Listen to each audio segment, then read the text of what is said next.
Hallo und herzlich willkommen zu Spür mal drüber nach, deinem Podcast zur traditionellen europäischen Medizin. Mein Name ist Veronika Teig, ich bin Gesundheitscoach und Schülerin der TEM. Gemeinsam erkunden wir hier, wie wir mithilfe der Naturheilkunde gut für uns sorgen können und vor allem wieder mehr in unsere Entspannung finden. Denn Entspannung ist ein revolutionärer Akt. Ein Disclaimer vorneweg. Dieser Podcast ist ein reiner Informations- und Wissenspodcast. Er spiegelt allein meine Meinung wider und einiges an Studien, die ich mir so angeeignet habe und Wissen, das ich in Weiterbildung gelernt habe. Aber er stellt natürlich keine KlientInnen, TherapeutInnen Beziehungen oder ähnliches dar. Für Gesundheitshinweise und Unterstützung wende dich bitte an eine entsprechende Fachperson. Schön, dass du dabei bist. Heute spreche ich mal wieder über die aktuelle Jahreszeit, den Frühling oder besser den Übergang von diesem Winter zum Frühling. Ich finde, dieser Frühling im Speziellen lässt so ein bisschen auf sich warten. Es ist noch ganz viel Kälte übrig. Ich bin hier auch noch ganz dick eingepackt in meinem Praxisraum und dennoch langsam merke ich es, dass es losgehen will, dieses Wachstum in manchen Städten, in manchen Orten schon ein bisschen mehr und früher, als es hier in Berlin der Fall war. Nichtsdestotrotz, dieses Rausschälen aus der Winterzeit dauert dieses Jahr für mich gefühlt ein bisschen länger. Und natürlich hat die traditionelle europäische Medizin dazu auch eine Meinung.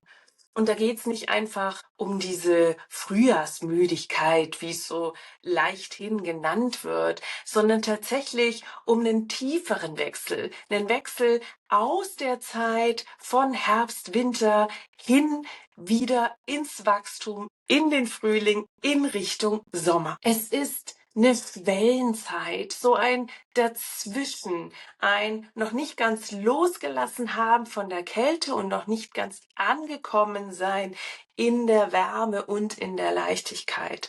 Und in der TEM spricht man da natürlich über die Säfte. Was haben Wärme und Kälte, was haben Trockenheit und Feuchtigkeit damit zu tun? Deswegen lade ich dich jetzt dazu ein, mit mir gemeinsam mal zu erspüren, herauszufinden, wie dein Frühling aussieht und was du vielleicht daran drehen kannst, dass du dich noch ein Stückchen wohler fühlst. Das heißt, es wird heute darum gehen, wie ist das mit dem Wechsel vom Phlegma des Winters zum Sanguis des Frühlings? Was ist denn eigentlich die humoralmedizinische Grundlage für diese Frühjahrsmüdigkeit? Mal wieder ein kleines Es war einmal aus der Geschichte der TEM. Dann ein bisschen Inspiration, wie du dich vielleicht selbst noch mehr erfahren kannst. Dann geht's um die Säfteuhr. Das heißt, dein Kompass für den Tagesrhythmus. Der Punkt 6, da wird's dann um Reinigung gehen. Das heißt, wie werf ich jetzt diese Wintermüdigkeit ab und starte tatsächlich in den Frühling? Beim Punkt Nummer 7 geht's darum, was sagt denn die TEM vielleicht zur optimalen Ernährung des Frühlings oder welche Ideen gibt es in dem Bereich? Und natürlich geht's dann auch um das Körperliche, um die Bewegung, um manuelle Therapien. Was tut dem Körper denn im Frühling besonders gut? Und schließlich kommen wir zum heutigen Impuls für dein persönliches Nachspüren, bevor wir den Podcast mit einer kurzen Zusammenfassung beenden.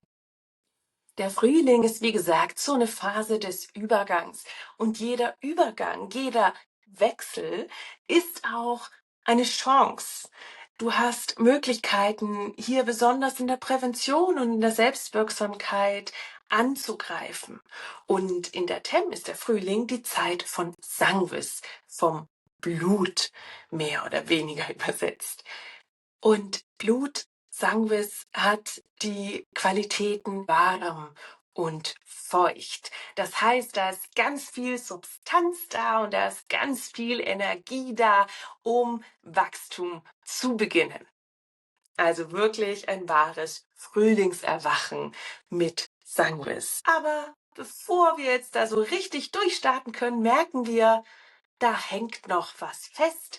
Der Winter steckt uns noch ein bisschen in den Knochen. Was wir aus dem Winter nämlich noch in uns haben, ist vor allem Phlegma, also feuchte Kühle, und auch Melanchole, also die Schwarzgalle, und die ist eher steif, wenig Bewegung, ehrlich, kalt und trocken. Und das hat auch total Sinn gemacht für die Zeit des Winters, für die Zeit des Einlagerns, des Aufbewahrens. Da geht's ja eher darum, Pause zu machen, die Vorräte möglichst lang zu halten und uns zu nähren und zu wärmen. Braucht's ja auch im Winter. Wir müssen ja im Winter dieser Kälte, dieser Feuchtigkeit oder Trockenheit, je nachdem, wie der Winter bei dir so aussieht, etwas entgegensetzen, um uns selber auszugleichen. Dazu habe ich ja schon was erzählt in Podcasts im letzten Jahr. Was passiert jetzt also im Frühling? Der Körper, genauso wie die Welt da draußen, stellt sich darauf ein, wieder zum Wachstum zu kommen und alles, was so übrig geblieben ist aus dem letzten Jahr, loszuwerden. In älteren Zeiten hat man da von Schlacken gesprochen. Wir wissen heute, dass sich im Körper keine Schlacken befinden. Dennoch kann man das auf Stoffwechselrückstände zurückführen, und in der TEM würde man auch von Schärfen sprechen. Und das alles will also jetzt abtransportiert werden. Und der Körper macht das ganz von alleine. Der ist wirklich ein Wunderwerk und sorgt ja ganz gut für uns. Und alles, was so an Entgiftung passiert, kommt ja ganz automatisch durch unsere Leber, durch unsere Lunge, durch unsere Haut. Und manchmal kann man das im Frühling auch feststellen. Dann fühle ich mich vielleicht ein bisschen gestresst und unruhig, weil, so heißt es in der TEM, die Säfte nicht mehr im Gleichgewicht sind. Es kommt zu einer Dyskrasie. Das heißt, diese Dinge, die abtransportiert werden, bringen kurz mal meine anderen Säfte ins Ungleichgewicht. Das ist ein Wechsel, das ist eine Schwelle. Es gibt ein neues Ziel. Und hilfreich kann es natürlich in dem Moment sein, da reinzuspüren und das bewusst wahrzunehmen und diesen Vorgang potenziell auch zu unterstützen, anstatt sich davon beunruhigen zu lassen. Genauer gesagt, ist es noch ein überschüssiges Phlegma, das dazu führt, dass wir uns so schwer fühlen, diese Frühjahrsmüdigkeit vielleicht noch wahrnehmen. Das heißt, es kommt mehr Wärme rein, Sangvis wird aktiviert, und trotzdem ist da noch diese ganze kalte Feuchtigkeit, die uns so träg werden lässt. Und das widerspricht sich natürlich.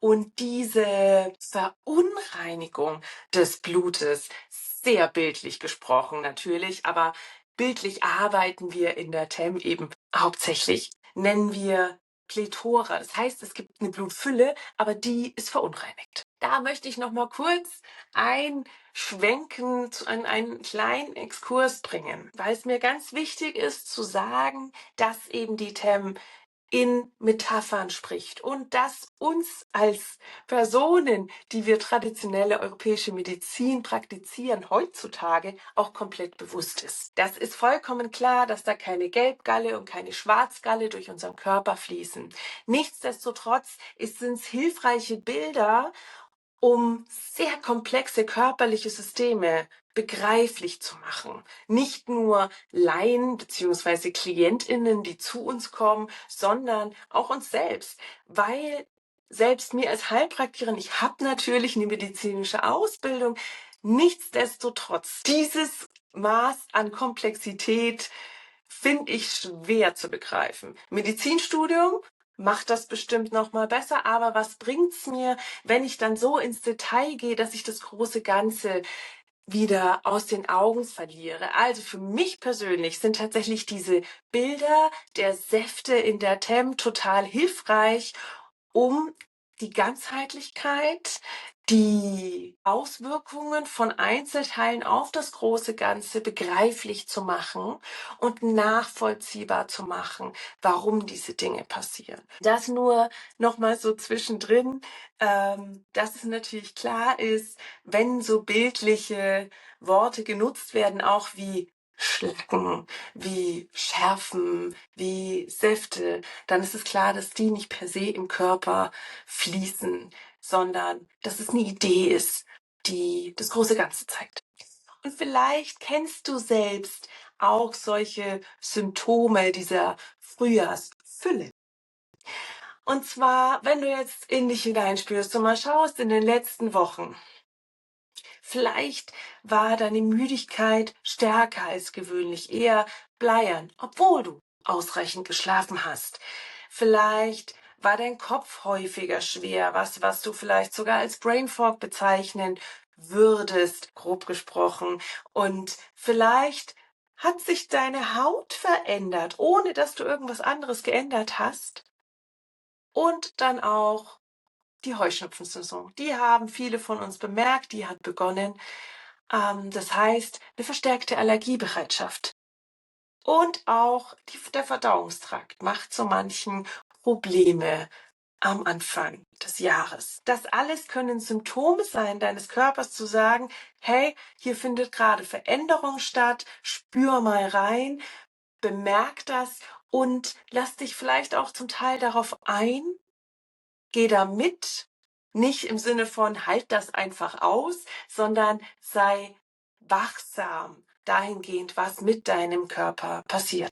Und dieses Wissen ist ja extrem tief verwurzelt. Schon Hippokrates hat sich natürlich dazu geäußert. Da lese ich euch kurz ein Zitat zuvor. Der Körper des Menschen enthält in sich Blut, Schleim, gelbe und schwarze Galle. Dies macht seine Natur aus und durch dies hat er Schmerzen oder ist gesund.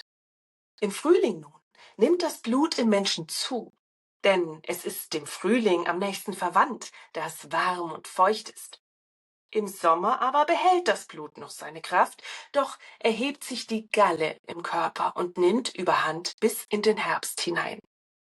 So schreibt Hippokrates über die Natur des Menschen. Und auch Galen, der große Systematiker der Säftelehre, betonte immer wieder, dass Gesundheit ein dynamisches Gleichgewicht, also die Eukrasie ist. Er lehrte uns, dass wir im Übergang der Jahreszeiten besonders achtsam sein dürfen, damit die Säfte nicht faulen, wie er es damals nannte. Diese alten Meister laden dich schon dazu ein.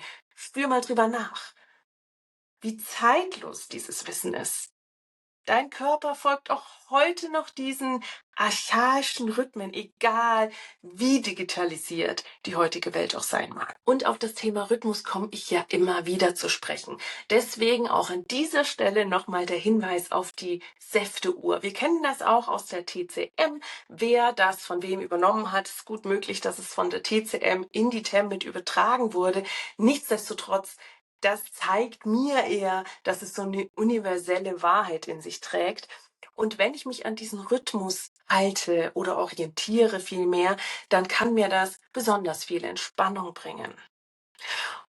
Weil Stress natürlich häufig entsteht, wenn ich mich eben gegen etwas wehre. Und wenn das meine innere Uhr ist, dann ist das ja noch stressiger und für mich auch so ein bisschen widersinnig. In der TEM spricht man eben davon, wann welche Qualitäten im Körper dominieren und das zeigt sich im Tagesverlauf genauso wie im Jahresverlauf. Gegen 6 Uhr herrscht die Feuchtigkeit noch vor aus der Nacht.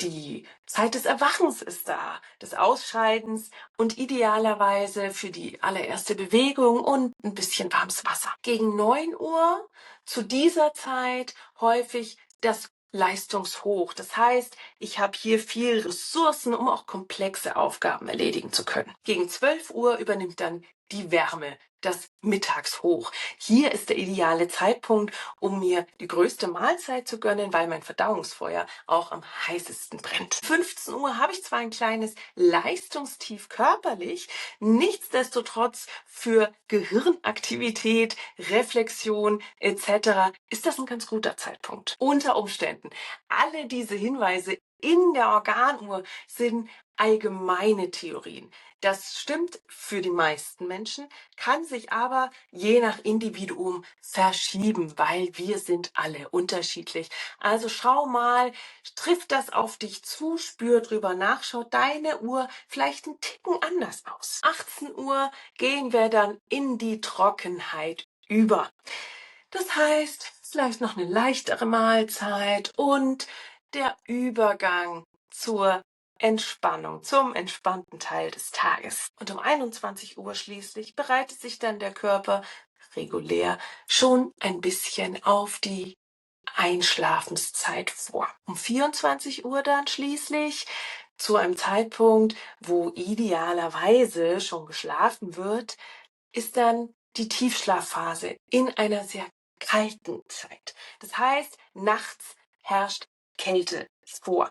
Und hier findet dann auch die zelluläre Entgiftung statt. Und um 3 Uhr geht man dann eher vielleicht in eine Leichtschlafphase über, aber die Zellerneuerung ist hier besonders dominant. Jetzt ist es natürlich so, dass im Frühling eben diese Erneuerungsphase auch gerne propagiert wird als Phase der Entgiftung, des Detox, genauso wie im Herbst.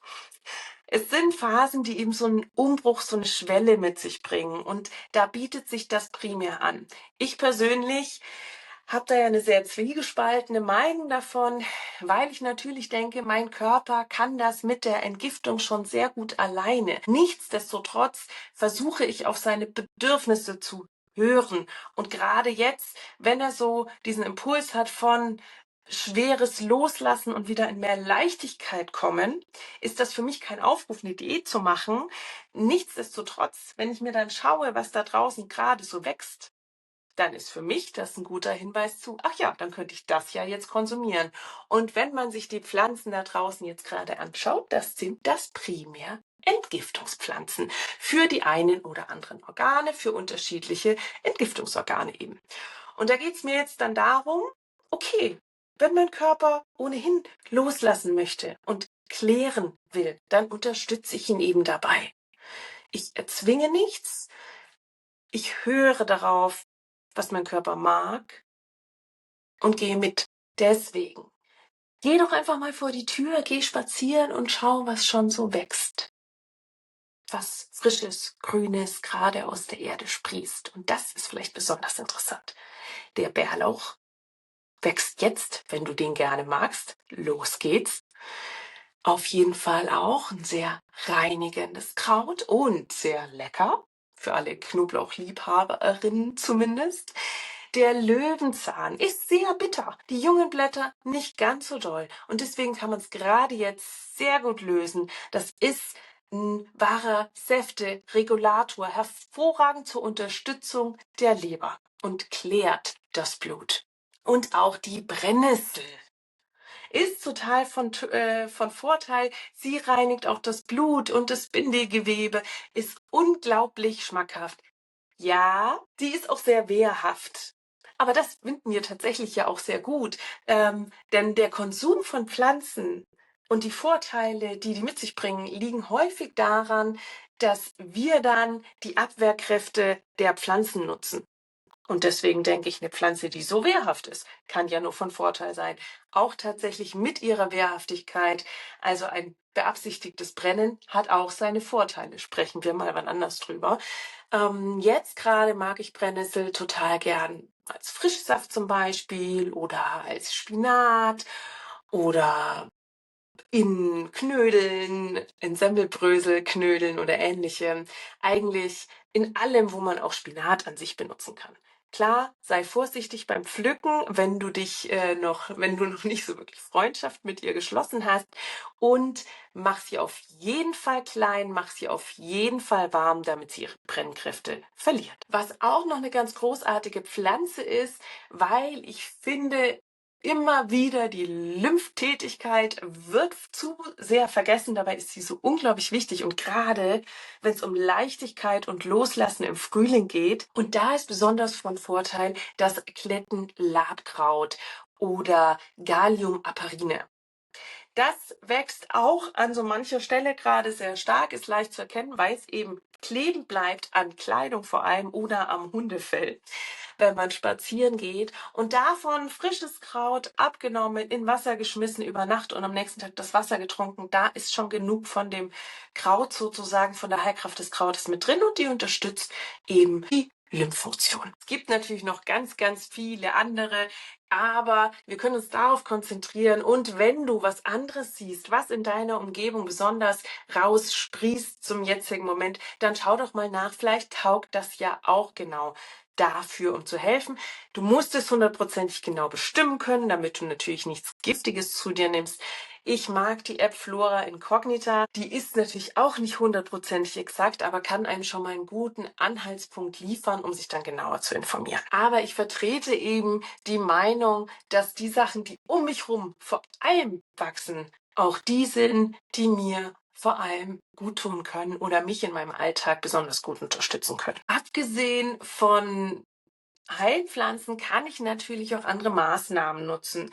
Das heißt, ich kann saunieren, ins Dampfbad gehen, Fußbäder machen. Ich kann auch Leibwickel mit Heublumen machen oder Leberwickel mit Schafgarbe oder Gefäßgymnastik, indem ich Wechselbäder nutze. Schau da mal, was sich für dich gut anfühlt. Vielleicht ist jetzt der richtige Zeitpunkt, um was Neues auszuprobieren. Vielleicht Trockenbürsten, vielleicht mal kalt abduschen. Was fühlt sich für dich da irgendwie stimmig an? Mach nichts, was dich stresst. Das ist wieder kontraproduktiv. Wenn wir sagen, Stress, extern als auch intern, ist negativ für uns, unser Gleichgewicht, unsere Entspannung, dann möchte ich auch nicht das umsetzen bei irgendwelchen Therapien, die angeblich helfen könnten.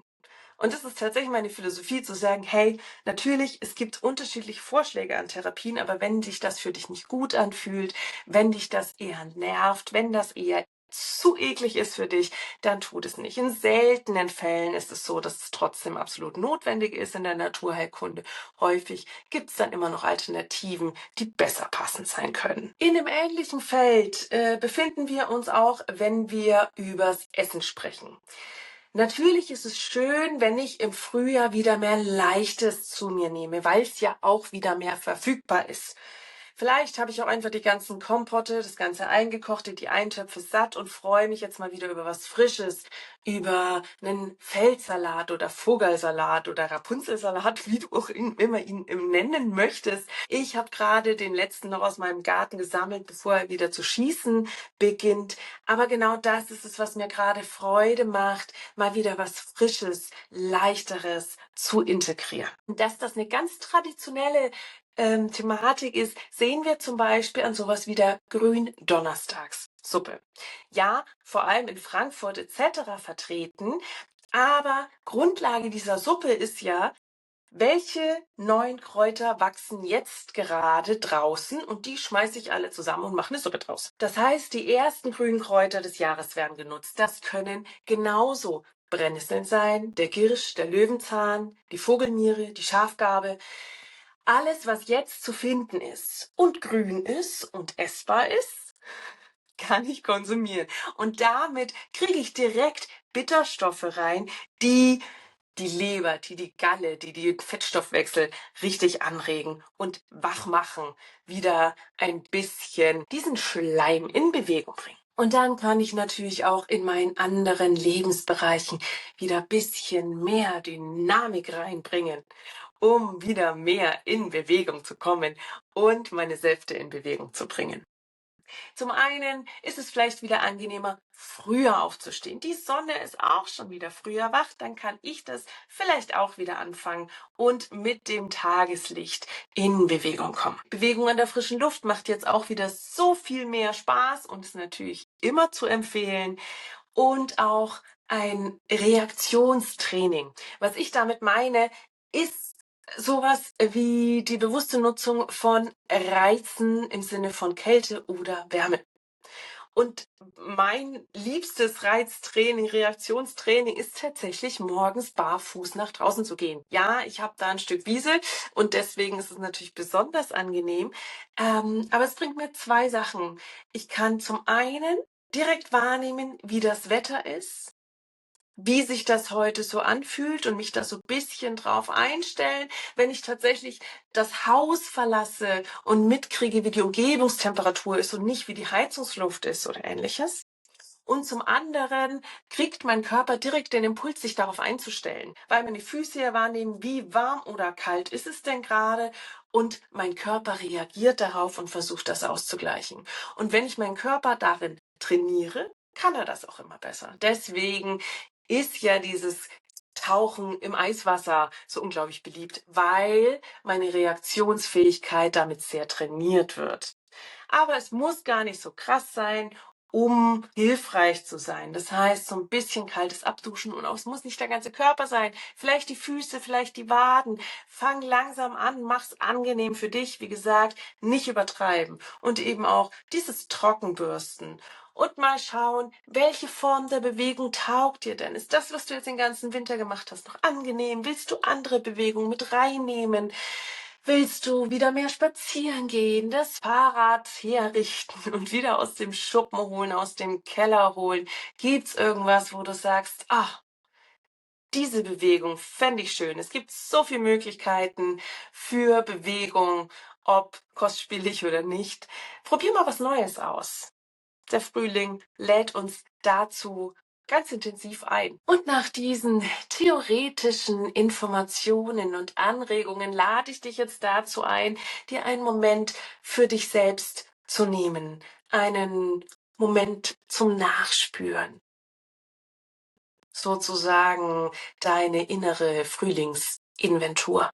Lege oder setz dich dafür einen Moment entspannt hin. Schließ die Augen, wenn du magst, oder fixiere einen Punkt, ohne jetzt im Raum hin und her zu schauen. Und dann lass dich ganz auf dieses Spüren ein. Auf dich, auf deinen Körper.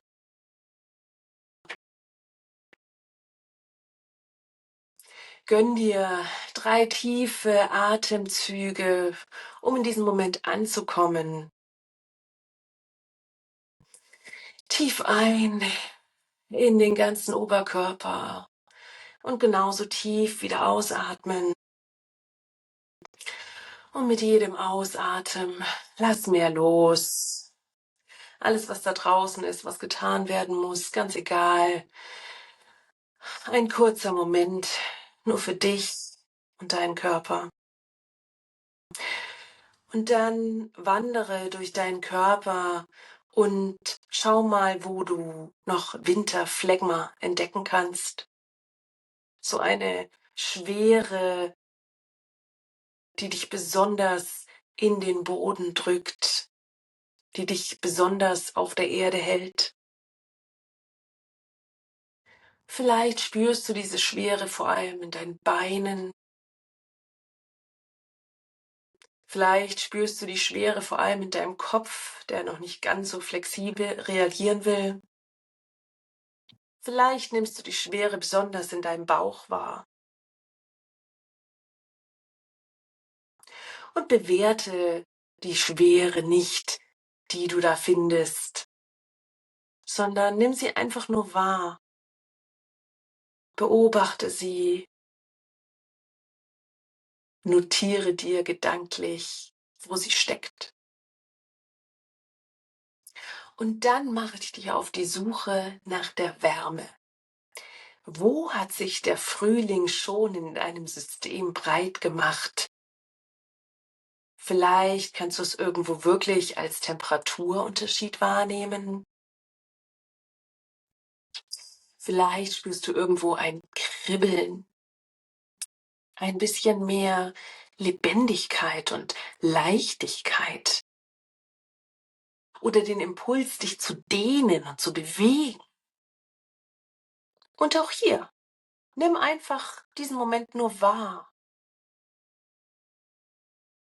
Und dann konzentriere dich wieder auf deinen Atem und lade den Atem dazu ein, diese frühlingshafte Leichtigkeit, frisches Frühlingsgrün in die Bereiche deines Körpers zu tragen, die noch mit Schwere gefüllt sind. Überall, wo es noch kalt und dicht und schwer ist, darf diese leichte Frühlingsluft sich breit machen und die Schwere mitnehmen, nach außen transportieren, abgeben mit dem Ausatmen. Lass den Winter ziehen und lade den Frühling in all deine Zellen ein. Und dann beobachte deinen Körper noch einmal und frage dich, wenn du dir dieses Säftebild vor Augen führst und dir vorstellst, deine Säfte wären ein Bach. Wie würde dieser Bach gerade aussehen? Wie würde er fließen? Wäre er breit und voll und wild oder schmal und ganz langsam und sanft?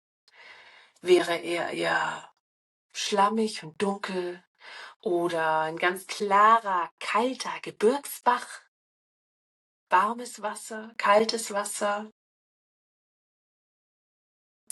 Und fühlt sich dieser Bach für dich stimmig an oder denkst du, dieser Bach bräuchte Unterstützung? Braucht er mehr Wärme, mehr Bewegung oder Klärung? Wie sieht dein Bach jetzt aus und wie könntest du ihn umgestalten, wenn du das möchtest?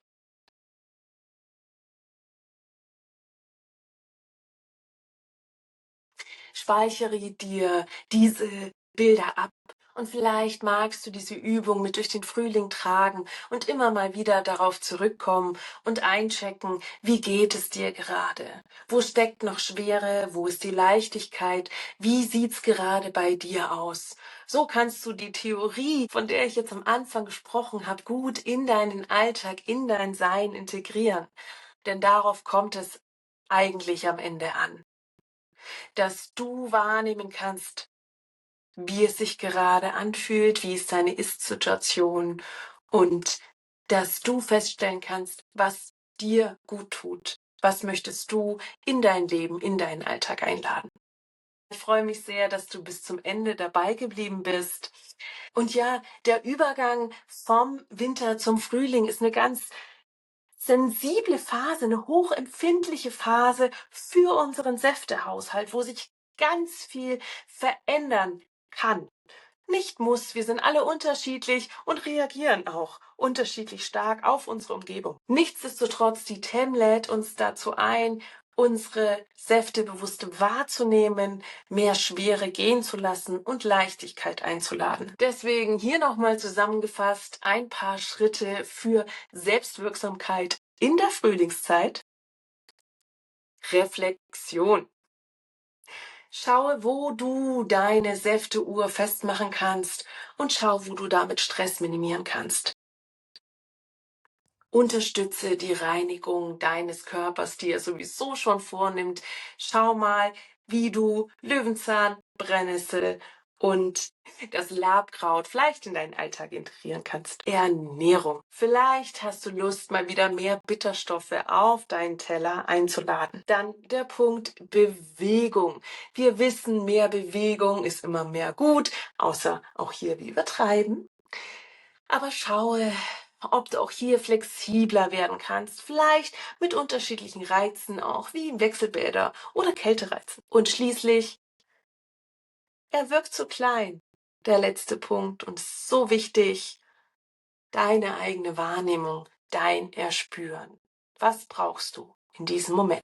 Die TEM bietet dir dann eine reiche Vielzahl, einen reichen Schatz an Werkzeugen, um dich in deinen Bedürfnissen zu unterstützen. Und wenn du dir hier noch mehr Hilfe, mehr Unterstützung, mehr Inspiration wünschst, stehe ich natürlich immer sehr gerne auch für 1:1 Beratungen zur Verfügung. Hier vor Ort in Berlin, inklusive manueller Therapien oder natürlich auch gerne online. Ich wünsche dir ein lichtvolles und klärendes Frühjahr. Das war's mal wieder für heute. Was kannst du dir von der heutigen Folge mitnehmen? Welche Leichtigkeit lädst du in deinen Alltag ein?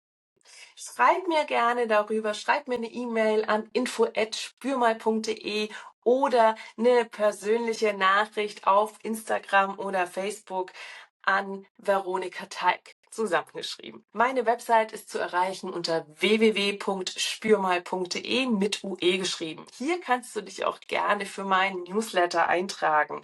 Und ganz aktuell im Jahr 2026 wird es das erste Retreat geben im August mit meiner Familie und mir. Wir arbeiten alle im Wellness- und Gesundheitsbereich und begleiten dich gerne für 3 Tage bei einem Retreat, das heißt im Element, ganz im Einklang mit der traditionellen europäischen Medizin.